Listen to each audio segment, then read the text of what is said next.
Hello and welcome back to my channel. I'm Susan Lynn. I'm a psychic and a medium. Today I happen to have my dear friend astrologer Karin with Little Blue Lotus Astrology on YouTube with me because we have something important to talk to you about, which is, do you remember that eclipse? Remember that when we all got our funny glasses out and we stared at the sky, or we just stayed inside because it was cloudy? Well, that eclipse is being reactivated. That energy is being reactivated on the 25th of May. That is why I have Karin with me here today, because we need to understand what this energy is, what it's going to do to us, for us, what we may expect. It is an important thing. That's why we're here. But before I let Karin take it away, I also want to mention I'm really excited to be doing a class with Karin on Sunday, June something, 8th or 9th. It is the 9th, June 9th. We're doing a class together.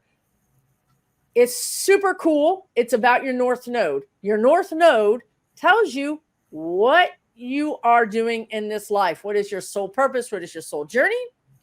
You can get all the information about this class in the description below. It is a steal at $66. You don't need any astrology experience whatsoever. You just need your birth. You just need your birth time, your birth date. So you get your birth chart, which you can get for free online. If you get that, come to this class, get your tickets, because it's going to sell out. I already know it's going to, because Spirit Guides told me it was going to. So I'm just giving you a heads up. Okay. I'll put all the information at the bottom of this description. You can check it out at your leisure, and you can always let us know if you have questions. I didn't do a great job of describing that class, but I'm trying to move on because I'm really excited about this information about Mars. So if y'all are like, wait, what the heck? I'm telling you, go to the link. It explains it very clearly. Okay. I just want to talk about Mars. That's why I'm wearing red. That's why you're wearing red. Okay. Yeah. Red for Mars. All right. Tell us what's going on. And thank you so much for coming back to my channel. I appreciate it. Oh, thanks for having me, Susan. It's always great to be here. Yeah, we've got an important aspect coming up on the 25th of May. And I had a client ask me a pretty wonderful question a week or so ago. She said, you know, this might be dumb, but what is an aspect? And I thought, I've been waiting for somebody to ask me that for a long time, because we talk about aspects all the time. We talk about it on your show. We talk about it on other people's shows. And another astrologer would understand what an aspect is. And people that have, you know, a real strong interest in astrology as a hobby would probably know. But most of us, I don't think, would know what an aspect is. Susan doesn't know. So I thought, all right, just for a second, I would talk about what an aspect is. It's the planets in the sky are moving, right? They all have their orbits and they're constantly moving. The planets in our chart are stationary. They're where they are at the moment of birth. That's where they are. But the moving planets, as they get closer and closer to one of the planets in the chart, the force of that planet will cause the planet in the chart to do something, whether it's significant, like a marriage or a death or a birth or a job change, or something small like a flat tire on your car. It will cause something to happen as it moves closer to the planets in your chart.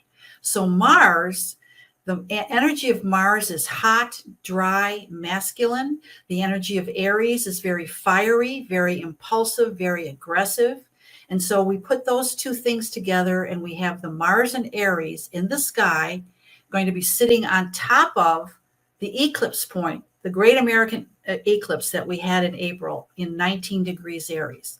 When you have something sitting on top of something, that is like a PowerPoint. That is like, that's just an explosion of energy. And so the explosion is going to be an echo of the explosion of the eclipse that we had in April. So it's going to bring up events. It's going to bring up it's going to bring up consciousness about the wound that we have in the United States chart, as well as what the eclipse was doing in the United States chart in April. It was in 19 degrees Aries. So in the United States chart, the Chiron is 24 degrees Aries. So we've got the eclipse and the Mars and the Chiron. and the Chiron in the sky, all converging on this eclipse point for the United States in a few days. What does that mean? Like, can you just like give us like plain English? What does that mean? Sure. So the Chiron is the wound. The eclipse was bringing up things about the wound in the United States chart. The wound in the United States chart has to do with the warlike, the bloody acts that the United States government did to the people that were here, to any person of color, to women. That's the wound. That's the wound for the United States. It's in the fourth house of the Americans, of the land itself. And so that's the wound. And the eclipse that was sitting on that point was bringing all of that up in April, as you so beautifully do with all of your current events videos about what's happening. You know, we're looking at the eclipse was a point of awareness. Eclipses uncover things. Eclipses shine a light on something. So the eclipse was uncovering things. And now we've got the Mars going, oh no, there's more. There's more. So we're going to see more events and more awareness about the inequalities, the oppression. I just find it so ironic when we look at the history of the United States. The Pilgrims came here escaping from oppression. The colonists waged a war against Britain because of oppression. And yet we turned around and did the same thing and were completely unaware, for the most part, until things have turned around, and now the planets and the people's awareness has been rising and getting more and more intense to say, look, this is something we cannot tolerate this anymore. We have to do something about it. So this awareness is coming up really intensely for the 25th, and things that were happening for the United States in April are going to be repeating itself. If it was in your chart, if things were happening in your chart for the eclipse, if they were good things, hooray. If they were not good things, fasten your seatbelt, put your helmet on, because this is a repeat of those kinds of events. It's a trigger. Mars is a trigger. That's the action of Mars. Mars will trigger things. The Mars in the sky is also running through the fourth house of the United States. So whenever Mars runs through one of the houses, which is one of those pieces of pie that you see in your chart, if it's running through one of your houses, it's going to activate that house. If it's running through the second house of your money, that might be when you start to you get a raise, or you get a new job, or you decide that you have more money to spend on something that is very valuable to you. Running through the fourth house, it's the house of the home. It's the house of the land. It's the house of the people that live in the land. It's also our roots. The fourth house is also our roots. So again, you see the action of Mars triggering these memories, these awarenesses of what it meant to be an American. If you were on this side of the fence, or if you were on this side of the fence. Right. Very, very intense. Wow. So the other thing is that I only know this because I asked her before we started taping this video, which is this energy pretty much seems to be active around May 25th. However, if, let's say, a politician or even your boss or your spouse or they have an activation because of this energy, and they say something that maybe triggers a wound or does something, then that, even though the energy is gone after the 25th, as far as Mars is concerned, well, guess what? That the repercussions of that particular Mars energy could live out longer. So what I'm getting is something could happen on the 25th that could be in our political world that is spurred by that Mars energy, but continues to have an effect on us even into the future. But it got it was ignited. What they're telling me is the fuse was lit. The fuse was lit. That's a great way to put it. Yeah. And we might not know that, right? We might not even be aware that happens. So in your own personal life, I would just say, this isn't the day. If somebody comes to you and they're angry or you feel angry, I think this would be the day to like retreat, to not Yeah. start a fight, to not be in a fight.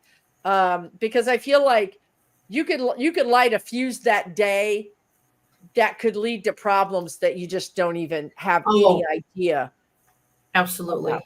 Absolutely. This is the kind of thing that, because this is so much Aries energy, and Aries is impulsive and it's reckless. And in some instances, that's an admirable thing. That Aries impulsiveness and recklessness is the thing that causes a soldier to jump out of a foxhole to save his buddy that got shot, where nobody else will do that.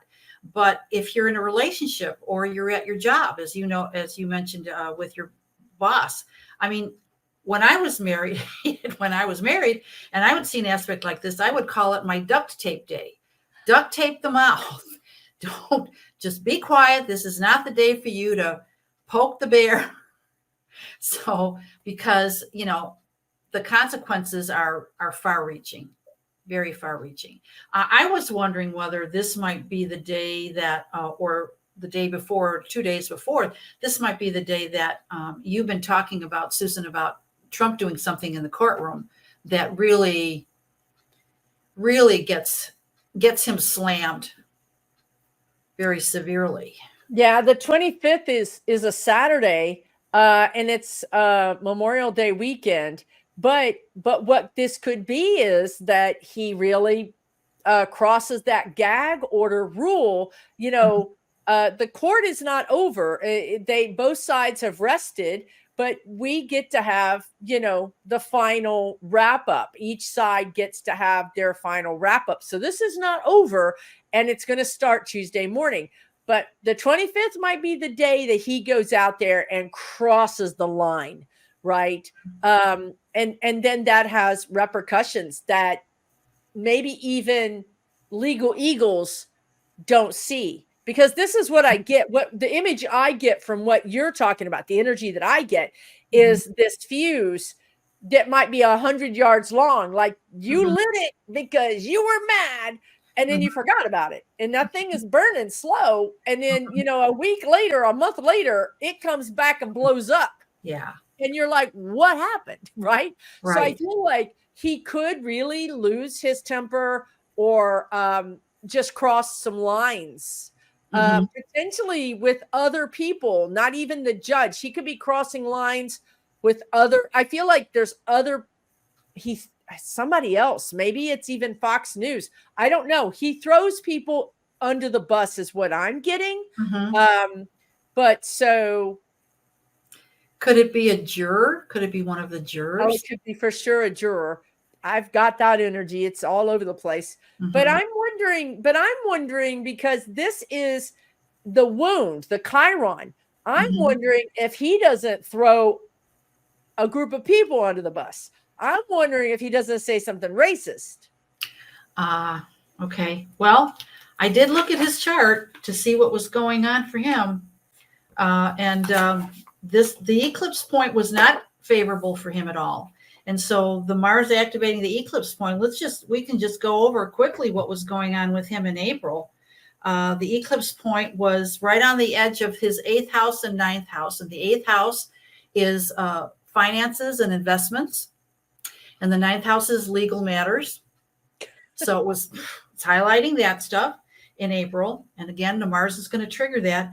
It was in a trine to his moon and south node in the 4th house. Now, a trine is normally an aspect that's very favorable. Except I mentioned once on your show that it isn't always. If the trine is to something in a person's chart that's very unfavorable, you're not going to get a favorable result from that trine. It's going to be unfavorable. So his moon in the south node, which is past misdeeds, and the moon is the public, but is specifically women in Sagittarius, which tends to be reckless and arrogant. We're talking about the very low conscious of Sagittarius. It's that trine is pumping energy very easily into that into that whole scenario of his past misdeeds, especially with women. And that has to do with his arrogance. That has to do with his overbearing misogyny. That's going to be happening. Let's see. It's also squaring. Now, square is an aspect of a lot of stress. It's internal stress. It's generally stress that people on the outside of you don't see. It's stress in your head. And so the eclipse stressing out his Saturn and Venus. Saturn is constriction. So that internal stress that he's really not showing much to the outside world yet, because he hasn't done a lot of that, that whole terrible misbehavior that he usually does. This has been constricting. So a couple of things can happen. Something can blow internally. We can have like a mini stroke kind of scenario. Also it's sort of like when you've got the Mars involved, which is what's happening when we're talking about the Mars in the sky, and Saturn, that's like doing something with the brakes on. It's like trying to drive with your brakes on. That's bad. That's just tension and smoking and very, very stressful. Very, very stressful. Excuse me. Well, I want to say that I know you said Sagittarius can be, she did say that, and it's an important thing, that every sign has a low, a medium, and a high, like good, better, best, right? So Sagittarius in its lower form can be, these things, right? We're not saying all Sagittarians are like that. They're not. They're great people. But even Virgo, we all have our lowest kind of energetic level that we can operate from. And we all know that Trump is going to be operating from the lowest energetic because he's not done any work on himself. He doesn't care about doing any work on himself. He's literally working from the base, from the worst part of anything. The very worst part of any of his planets. He's at the bottom. So a lot of internal stress. And the other thing that I saw psychically was tightening the noose. This Mars and the Saturn in his chart is like tightening the noose. So he's really feeling it, whether people see it or not. I mean, I talk to people who think he's still going to win the election. I talk to people who say he's doing fine. He doesn't look ill. And I'm like, okay, if normal everyday people are looking at him and they're not seeing anything going on, that's fine for them, but we know different. And I'm telling you, the aspects are saying that this man is trying to drive with the brakes on, and that can't last. And brakes is like justice. Brakes is saying you have a gag order. You can't do these things. I don't think he can travel internationally. No. I think they've taken his passport because if you recall, his daughter moved her wedding from Scotland to the United States last year, I think it was, or early this year. Right. They wouldn't have done that.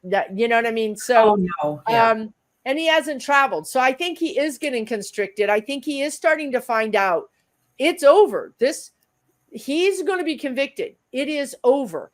And then you have a very desperate person, which is where you get that pressing on the gas, like, let me get out of here. Let me get out of here. But he can't because the brakes are on, So the everyday stress of being in the trial, having to sit still. Yes. Yeah. And not making any headway. I mean, he did get a delay. He got a nice delay out of it. He managed to get the trial pushed until after Memorial Day, which I didn't think was going to happen. So he did get the delay. And so now what is he going to make with the delay? We have the 25th was it's in the middle of the delay. We have him being a pressure cooker with Mars, pushing down, and a lot of female. You mentioned Venus, a lot of the moon. You mentioned there's a lot of female energy here. I'm wondering about Melania. Making some kind of statement, or Ivanka, the two women in his life that he cares about. Mm-hmm. He really does care about Melania. He really does. She Yeah, I doesn't think he care about does. him, but he does care about her. In whatever capacity he can. I think he does. In too. whatever capacity he can, he does. Yeah. Um, You think she might hand him divorce papers? I Anytime think soon? these are all things that could be on the table. Mm-hmm. I mean, something with women, something with the wound. You said it, right? The United States wound is around women. It's around anybody that's not white. Mm-hmm. It could be that he says something about Kamala Harris. I don't know. It's, but that would fit the energy that you're talking about, right? Mm-hmm. Like a racist thing, a thing against women. Mm-hmm.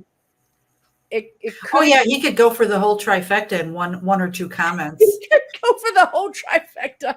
And then what I think that does is, so far I feel like, and I don't watch CNN, but this is the energy that I'm getting, is some of these mainstream media outlets are still trying to play the middle, like trying to say, well, he's not that bad, or they cut away from his worst speeches. Mm-hmm.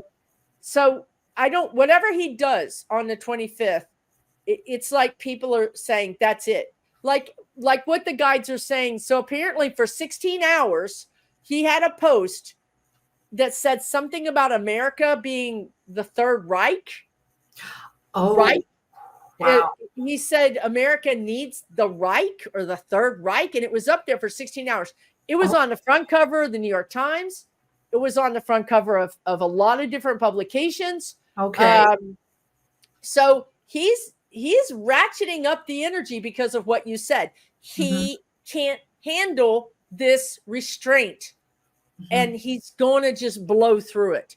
And that's where I think the media finally says, that's it. That's it. Like, we can no longer cover for you.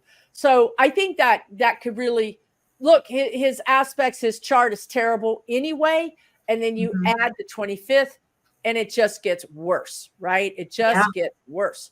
Now, do you feel like this wound could also sort of bubble up and hurt Biden in some way, in the sense that there could be some uprising around our wound, protest, or something to do with anybody of color or Native American peoples? Or one thing that I was afraid of, Susan, when I was looking at this, was that it's a holiday weekend. We generally have a lot of gun violence on our holidays. And I'm hoping, I'm just thinking like, oh God. It's explosive. I mean, this energy is explosive. So, you might, if people are watching this video, you just might want to do a little picnic in your own backyard. You might want to not go to a big thing, a big kind of gathering. Right. Yeah. There could be violence towards a minority group over the weekend. And because, Mars rules guns, Mars rules weapons. Oh, Jesus. Right. Yeah. And the reason we're saying it, in case you missed it, is this, what's also involved in this is the wounded healers, Chiron. Chiron is our wound in the United States. From the United States has its own chart from when we were created as a country, and we have a wound. Our wound is around what she talked about: minorities, taking advantage of people, inequality, women, anybody that's not white. So you add Mars, guns, the eclipse, and all of this bottled up energy. And so you have a potential. Nothing is guaranteed, but the potential is there. Potential is there. Yeah. Yeah, for sure. And, it was all for power and greed. All the wounds that the United States inflicted on its own people was all for power and greed. They tried to disguise it. They were very hypocritical about it. Yeah. Manifest destiny, all that garbage. It was just a cloak for basically raw power and greed. Right. The worst intentions you can think of. Right. So we're still working through that wound, you guys. That's what she talked about, aspects, so whenever something aspects that Chiron, boom, we get some energy to learn that lesson again. That wound comes up for us to experience once again. That's why astrology is so fascinating. It's science, and it's real. And it really, we can't 100% predict how the energy is going to manifest, but we know the energy is there. Right. And astrology has been around for so long that you can track it over all of those millennia and say, yes, when this happened, when this placement of planets happened, we know this happened in our history. So it's pretty proven at this point, honestly. Yeah. Yeah. Afraid so. Wow. Okay. Anything else? So what would you tell people to do? Since we might not know how the eclipse affected our individual chart. If you don't know that, what would you tell people to do? Look back and see what was happening in your life around the first week in April. That could be hard because a lot of us can't remember what we had for breakfast yesterday. but if something big happened, you're likely to remember what it was. And so this would be a return to that, or an expansion of it. If nothing happened in your chart around the first week in April, then nothing was aspecting your chart for that eclipse. You got away scot-free, and you don't have to worry about anything except for the fact that it is affecting the United States chart. And so, as you mentioned, going into groups might be a little risky. Personal relationships might be a little risky. Just try to take some breaths and remember who you are. And if you have any duct tape,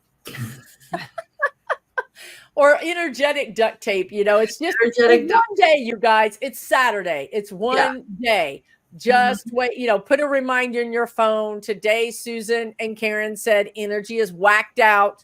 Act accordingly.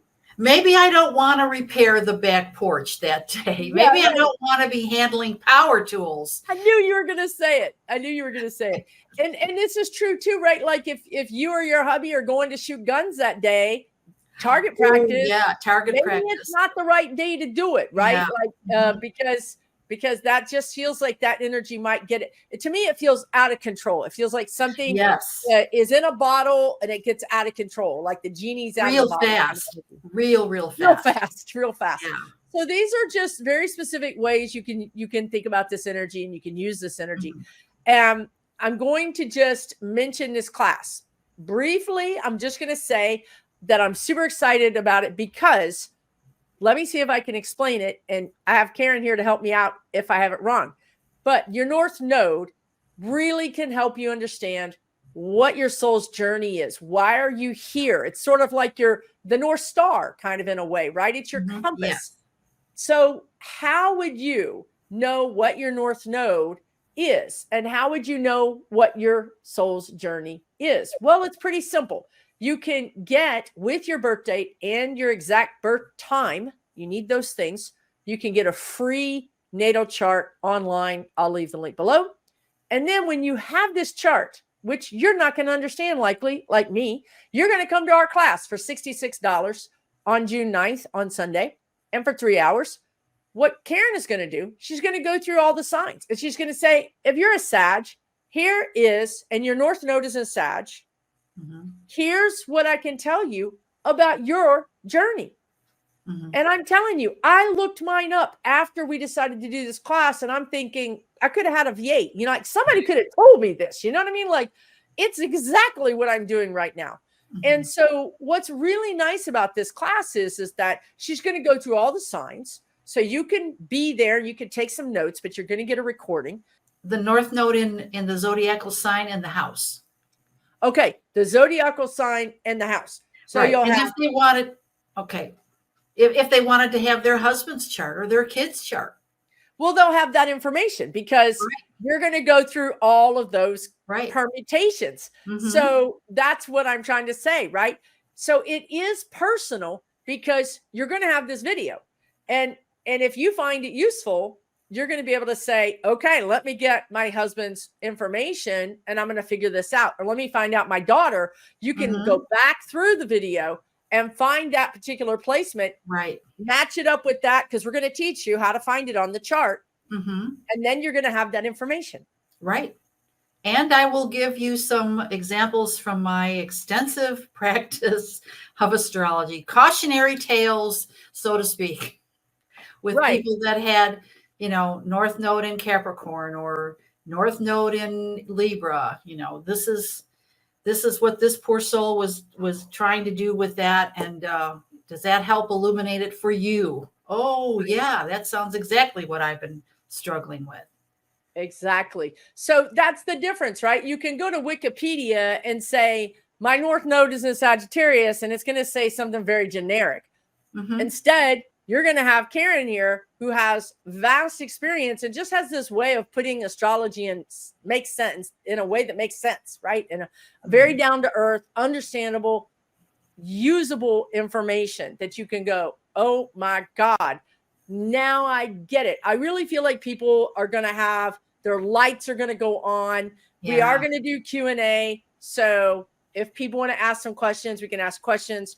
You know, we can answer your questions. So that is, and I'll put all that information down below, and that's June 9th, and it's $66 for 3 hours. So that is a lot of fun. That's a steal, and it's going to be a lot of fun. It's going to be super helpful. So that's what I'm about, right? Okay. Well, thank you so much, Karin, for coming on. I appreciate it. Oh, thanks for having me. It's always great to be here, Susan. Thank you. Well, thank you. You're super helpful. You really helped us out today, and I really appreciate that. All right, everybody, check out her channel at Little Blue Lotus Astrology on YouTube. You can look at her website. I'll have all the information down below as well.